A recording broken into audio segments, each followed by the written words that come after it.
ഹരേ കൃഷ്ണ, രാധേ രാധേശ്യാം. ഓങ്കും ഗുരുഭ്യോ നമഃ.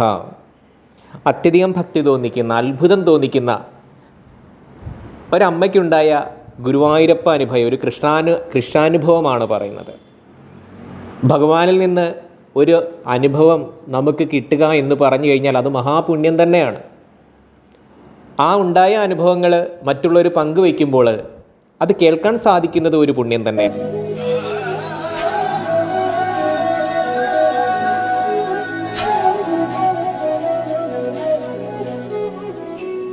അനുഭവിക്കാനും വേണം ഒരു യോഗം, അത് കേൾക്കുവാനും വേണം ഒരു യോഗം. അപ്പം ഇത് രണ്ടും ഉണ്ടാകണമെന്നുണ്ടെങ്കിൽ ഭഗവാന്റെ കൃപ ഒന്നുണ്ടെങ്കിൽ മാത്രമേ നടക്കുകയുള്ളൂ. ആ അമ്മ തികഞ്ഞ ശ്രീകൃഷ്ണഭക്തയാണ്.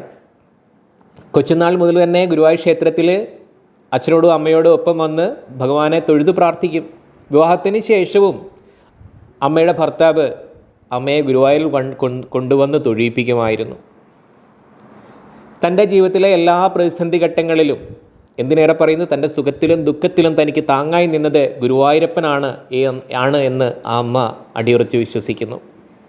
തൻ്റെ മക്കളുടെ വിവാഹം, പഠനം, വിവാഹം ഇതൊക്കെ ഭഗവാന്റെ അനുഗ്രഹത്തോടു കൂടി മാത്രമാണ് നടന്നതെന്ന് ആ അമ്മ വിശ്വസിക്കുന്നു. അങ്ങനെ മാസത്തിൽ ഒരു തവണയെങ്കിലും വന്ന് ഗുരുവായൂർ തൊഴും. അത് അമ്മയുടെ ഒരു നിഷ്ഠയാണ്. അങ്ങനെ ഒരുപാട് തവണ ഗുരുവായൂർ ക്ഷേത്രത്തിൽ വന്നിട്ടുണ്ട് എങ്കിലും അമ്മയ്ക്കൊരു സങ്കടമുണ്ട്. അത് നമുക്കെല്ലാം ഉള്ളൊരു സങ്കടം തന്നെയാണ് അമ്മ പറയുന്നത്. എന്താണ് അമ്മ പറയുന്നത്? അമ്മ പറയുന്ന ഇതാണ്: ആ ഭഗവാനെ ഒരു ഒരു നിമിഷമാത്രയിൽ മാത്രമേ ആ ഗുരുവായൂർ ക്ഷേത്ര സന്നിധിയിൽ നിന്ന് തൊഴാൻ സാധിക്കുന്നുള്ളൂ. അതിലൊരു തൃപ്തി ഉണ്ടാവുന്നില്ല. ഭഗവാനെ തൊഴുത് പ്രാർത്ഥിച്ചങ്ങോട്ട് മാറിക്കഴിയുമ്പോൾ ഞാൻ ശരിക്കും ഭഗവാനെ കണ്ടുവോ, എനിക്ക് ശരിക്കും തൊഴാൻ പറ്റിയോ, ഞാൻ കണ്ടുവോ, ഇനി ഞാൻ കണ്ടില്ലയോ എന്നൊക്കെയുള്ള ചിന്തയാണ് അമ്മയ്ക്ക്. ഇത് നമുക്കും ഉണ്ടാകാറുള്ളതാണല്ലേ. ആ ഗുരുവായൂർ ക്ഷേത്ര സന്നിധിയിൽ ചെന്നിട്ട് ഭഗവാനെ പ്രാർത്ഥിക്കുമ്പോൾ നമുക്കൊരു 5 സെക്കൻഡോ 10 സെക്കൻഡോ മാത്രമാണ് ആ ഭഗവാന്റെ ആ തിരുമേനി അല്ലെ ആ പൂമേനി, ആ ബിംബം ഒന്ന് കാണാൻ നമുക്ക് സാധിക്കുന്നത്. നമ്മൾ ആരും ഒരിക്കലും തൃപ്തരല്ല അക്കാര്യത്തിൽ, അല്ലേ? നമുക്കെല്ലാം ആഗ്രഹം എന്താണ്? ഏറെ നേരം നമ്മുടെ മതി വരുവോളം, അല്ലെങ്കിൽ നീ പോട്ടെ 1 മിനിറ്റോ 2 മിനിറ്റോ എങ്കിലും ആ ഭഗവാന്റെ മുന്നിൽ നിന്ന് പ്രാർത്ഥിക്കണമെന്നതാണ് നമ്മുടെ ആഗ്രഹം.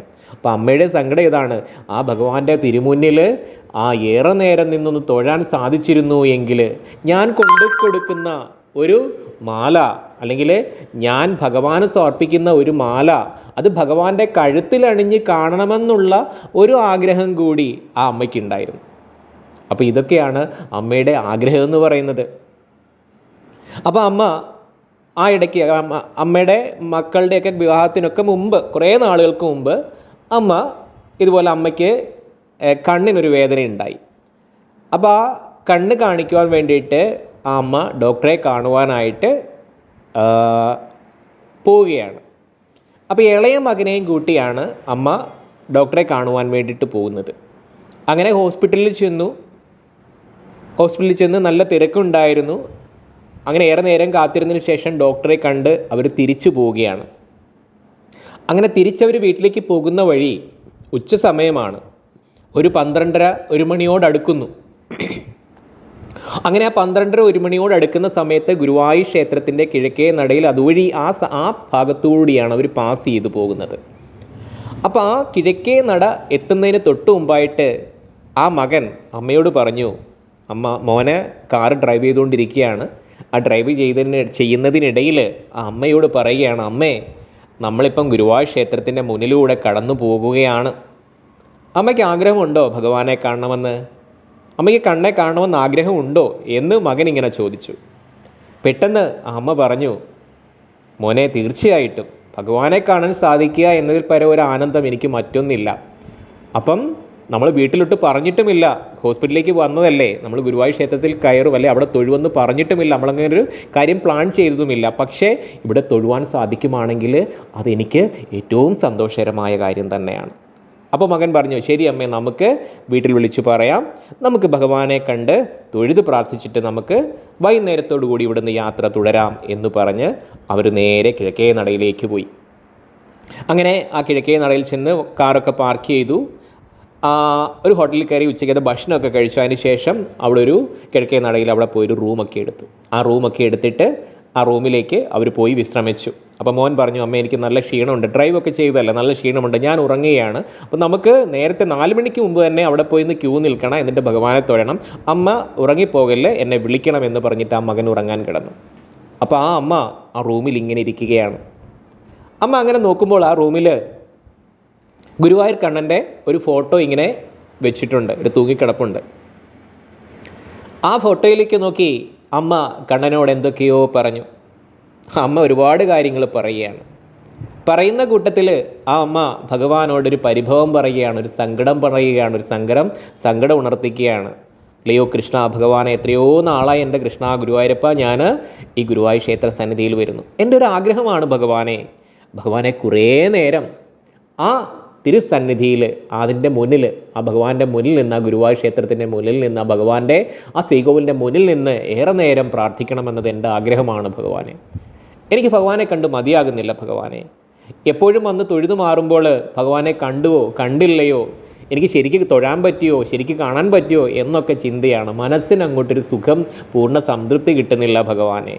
അതോടൊപ്പം ഞാൻ ഭഗവാന് തരുന്ന ഒരു വഴിപാടായ ഒരു മാല, ഒരു തുളസിമാല അല്ലെങ്കിൽ ഒരു തിരുമുടിമാല ഭഗവാന്റെ കഴുത്തിലർപ്പിച്ച് അതിങ്ങനെ ചാർത്തി കണ്ടുകൊണ്ട് ഭഗവാനെ തൊഴുത് കുറേ നേരം നിൽക്കുവാൻ എനിക്ക് ആഗ്രഹമുണ്ട് ഭഗവാനെ.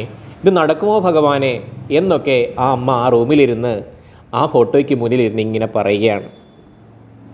അങ്ങനെ കണ്ണനോട് പറഞ്ഞ് സംസാരിച്ച് അമ്മ മയങ്ങിപ്പോയി. ആ മയക്കത്തിലേക്ക് പോകുന്നതിന് മുമ്പ് അമ്മ കണ്ണനോട് പറയുന്നുണ്ട്, കണ്ണ ഉറങ്ങിപ്പോവല്ലേ, എന്നെ വിളിച്ചേക്കണേ, ഞങ്ങൾക്ക് വന്ന് തൊഴുവാനുള്ളതാണേ എന്ന് പറഞ്ഞു. അങ്ങനെയൊക്കെ പറഞ്ഞ് അമ്മ അങ്ങ് മയങ്ങിപ്പോയി. കുറേ നേരം കഴിഞ്ഞപ്പോൾ ആരോ വിളിച്ചുണർത്തുന്നത് പോലെ അമ്മ പെട്ടെന്ന് ഉണർന്നു. സമയം 3:30 കഴിഞ്ഞിരിക്കുന്നു, 4 മണിയോടടുക്കുന്നു. പെട്ടെന്ന് തന്നെ അമ്മ മോനെ വിളിച്ചുണർത്തി. എന്നിട്ട് അവർ കുളിച്ച് വൃത്തിയായി ശുദ്ധിയായി നേരെ ഗുരുവായൂർ ക്ഷേത്രത്തിലേക്ക് പോയി.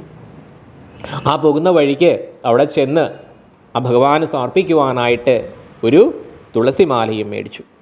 എന്നിട്ട് ഭഗവാനെ തൊഴുവാനായിട്ട് പോവുകയാണ്. തിരക്കുണ്ട്, വലിയ ക്യൂ ഒന്നുമില്ല, നല്ല തിരക്കുണ്ട്. അറിയാമല്ലോ, ക്ഷേത്രത്തിലൊരു കാര്യം പറയാം, വൈകുന്നേരം ആകുമ്പോൾ ഉള്ള ആ സമയത്ത് തൊഴാനായിട്ടാണ് അവർ ചെല്ലുന്നത്. എന്തായാലും അവർ ക്ഷേത്രത്തിനുള്ളിലേക്ക് പ്രവേശിച്ചു. ആ ശ്രീകോവിലിൻ്റെ മുന്നിലേക്ക് ആ തിരക്കിലൂടെ ഇങ്ങനെ മുന്നോട്ടേക്ക് പോയി. എന്തായാലും ഭഗവാനെ തൊഴുത് പ്രാർത്ഥിച്ചു. എങ്ങനെയാ തൊഴുന്നത്? നമുക്ക് 5, 10, 15 അല്ല, ഇത്രയോ സെക്കൻഡ്സേ നമുക്ക് കിട്ടുള്ളൂ അല്ലേ? 10 സെക്കൻഡ് പോലും കിട്ടുമെന്ന് സംശയമാണ്. ആ ഒരു 10 സെക്കൻഡിനുള്ളിൽ കണ്ണനെ കണ്ടു. അമ്മയ്ക്ക് സന്തോഷമായി. പക്ഷേ മനസ്സിൽ പെട്ടെന്ന് തൊഴുത് ഇപ്പുറത്തേക്ക് മാറിയപ്പോൾ പെട്ടെന്ന് എൻ്റെ കൃഷ്ണ ഭഗവാനെ, എനിക്ക് സംതൃപ്തിയായില്ലല്ലോ ഭഗവാനെ കണ്ടു തൊഴുത്, ഞാൻ കണ്ടുവോ കണ്ടില്ലയോ, ഇങ്ങനെയൊക്കെയുള്ള ചിന്തകളായി. പെട്ടെന്ന് അമ്മ അങ്ങോട്ടേക്ക് മാറി, തൊഴുത് ഇപ്പുറത്തേക്ക് മാറി ആ ഗണപതി കോവിലിൻ്റെ അവിടേക്ക് ചെന്നിട്ട് പെട്ടെന്ന് മോനോട് പറയുകയാണ് പതുക്കെ, മോനെ, ഭഗവാന് സമർപ്പിക്കാനുള്ള മാല, ആ തുളസിമാല എൻ്റെ കയ്യിലാണ്. ഞാനിപ്പോൾ എവിടെയാണ് സമർപ്പിക്കണത്? ഞാനത് വെച്ചില്ലല്ലോ, എവിടെയാണ് വെക്കേണ്ടത് എന്നിങ്ങനെ മോനോട് പതുക്കെ ഇങ്ങനെ പറഞ്ഞു നിൽക്കുകയാണ്. ഇങ്ങനെ പറഞ്ഞു നിൽക്കുമ്പോൾ പെട്ടെന്ന് പ്രായമായ, നല്ല പ്രായമുള്ള ഒരു മുത്തശ്ശൻ, കണ്ടു കഴിഞ്ഞാൽ തിരുമേനിയാണെന്ന്, കയ്യിൽ കിണ്ടിയും വെള്ളമൊക്കെ ഉണ്ട്, കിണ്ടിയിൽ വെള്ളമൊക്കെ ആയിട്ടാണ് ഇങ്ങനെ നടന്നു വരുന്നത്. അപ്പം നല്ല പ്രായമുണ്ട്, നല്ല തേജസ്വിയായ ഒരു മുത്തശ്ശൻ. ആ മുത്തശ്ശൻ പെട്ടെന്ന് ഈ അമ്മയോട് ചോദിക്കുകയാണ്, ആ മാല ഞാൻ ചാർത്തിയാൽ മതിയോ എന്ന് അമ്മയോട് ചോദിക്കുകയാണ്. അപ്പോൾ അങ്ങനെ ചോദിച്ചപ്പോൾ കണ്ടു കഴിഞ്ഞ ഒരു ശാന്തിക്കാരൻ, നല്ല പ്രായമുള്ള മുഖശ്രീയുള്ള ഒരു മുത്തശ്ശൻ, അതിനെന്താ തിരുമേനി, അങ്ങ് സമർപ്പിച്ചാൽ മതി, അങ്ങ് സമർപ്പിച്ചോളൂ എന്ന് പറഞ്ഞു. അപ്പോൾ പറഞ്ഞെങ്കിൽ താഴെ വെച്ചോളൂ എന്ന് പറഞ്ഞു. അവിടെ താഴേക്ക് വെച്ചു. എന്നിട്ട് ആ മാല താഴേക്ക് വെച്ചു. ആ മാലയിൽ കിണ്ടിയിലുള്ള വെള്ളം തളിച്ച് ആ തിരുമേനി, അല്ലെങ്കിൽ ആ മുത്തശ്ശനായ തിരുമേനി അതെടുത്തുകൊണ്ട് മുന്നിട്ടേക്ക് നടന്നു. എന്നിട്ട് പറഞ്ഞു, ആ അമ്മയോടും മോനോടും പറഞ്ഞു, എൻ്റെ പിന്നാലെ വന്നുകൊള്ളൂ എന്ന് പറഞ്ഞു. എന്നിട്ട് ആ തിരുമേനി ആ ശ്രീകോവിലിൻ്റെ മുന്നിൽ വന്ന് ആ ശ്രീകോവിലിനകത്തേക്ക് കയറുകയാണ്. കയറാൻ നേരം അമ്മയോടും മകനോടും പറഞ്ഞു, ഇവിടെ നിന്ന് ഭഗവാനോട് പ്രാർത്ഥിച്ചോളൂ, ഭഗവാനെ കണ്ടു തൊഴുതോളൂ എന്ന് പറഞ്ഞിട്ട് അകത്തേക്ക് കയറിപ്പോയി. അങ്ങനെ അകത്തേക്ക് കയറിപ്പോയിട്ട് ഭഗവാന്റെ കഴുത്തിൽ ആ തുളസിമാല അർപ്പിച്ചു. എന്നിട്ട് അകത്ത് നിന്ന് ആ അമ്മയോട് പറയുകയാണ്, അല്ല മകനോടും കൂടി പറയുകയാണ്, എന്താണോ മനസ്സിൽ ആഗ്രഹിച്ചത് അത് ഭഗവാനോട് പറഞ്ഞ് പ്രാർത്ഥിച്ചോളൂ എന്നിങ്ങനെ പറഞ്ഞു കൊടുക്കുന്നു. ഇങ്ങനെ പറയുകയാണ് ആ തിരുമേനി അകത്ത് നിന്ന്. അങ്ങനെ ആ അമ്മയ്ക്കും മകനും കുറേ നേരം അത് 1 മിനിറ്റെങ്കിൽ 1 മിനിറ്റ്, 2 മിനിറ്റെങ്കിൽ 2 മിനിറ്റ്, ആ 2 മിനിറ്റ് അവിടെ നിന്ന് ഭഗവാനെ ആ ശ്രീകോവിലിൻ്റെ മുന്നിൽ നിന്ന്, ആ ഗുരുവായൂർ ക്ഷേത്രത്തിൻ്റെ തിരുമുന്നിൽ നിന്ന് പ്രാർത്ഥിക്കുവാനൊരു ഭാഗ്യം ലഭിക്കുക എന്ന് പറഞ്ഞാൽ അതിൽ പരം പുണ്യമുണ്ടോ? അവിടെ നിന്ന് പ്രാർത്ഥിക്കുകയാണ്. അങ്ങനെ ആ തിരുമേനി ആ ശ്രീകോവിലിനകത്ത് നിന്ന്, അവിടിനകത്ത് നിന്നുള്ള പ്രസാദവും എടുത്തുകൊണ്ട് വന്ന് ഇവരുടെ കയ്യിൽ കൊടുത്തു. ആ അമ്മയ്ക്ക് ഒരുപാട് സന്തോഷമായി. എൻ്റെ കൃഷ്ണ ഭഗവാനെ, എന്ത് അത്ഭുതമാണിത്! ഞാൻ പ്രാർത്ഥിച്ച അതേ കാര്യം ഭഗവാൻ എനിക്ക് സാധിച്ചു തന്നിരിക്കുന്നു. അങ്ങനെ തൊഴുത് മാറി വീണ്ടും ഇപ്പുറത്തേക്ക് വന്നിട്ട് ആ മുത്തശ്ശനായ, ആ തേജസ്വിയായ, അല്ലെങ്കിൽ ആ തിരുമേനിക്ക് എന്തെങ്കിലും ഒരു ദക്ഷിണ കൊടുക്കാം എന്ന് കരുതി കയ്യിലിരുന്ന ആ ചെറിയ പേഴ്സ് തുറന്ന് അതിൽ നിന്ന് പൈസ എടുത്ത് തിരുമേനിക്ക് കൊടുക്കുവാനായിട്ട് ഇങ്ങനെ ഭാവിക്കവേ, കൊടുക്കുവാനായിട്ട് ഇങ്ങനെ നോക്കുമ്പോൾ ആ മുത്തശ്ശനായ ആ തിരുമേനിയെ, ആ കിണ്ടിയിൽ വെള്ളമൊക്കെ ആയിട്ട് വന്ന ആ തിരുമേനിയെ അവിടെ എങ്ങും കണ്ടില്ല. അമ്മയ്ക്ക് പെട്ടെന്ന് ആശ്ചര്യമായി, അത്ഭുതമായി. അമ്മ ചിന്തിക്കുകയാണ്, തൻ്റെ ഈ ഒരു ആഗ്രഹം ആ മുത്തശ്ശൻ അറിയില്ല.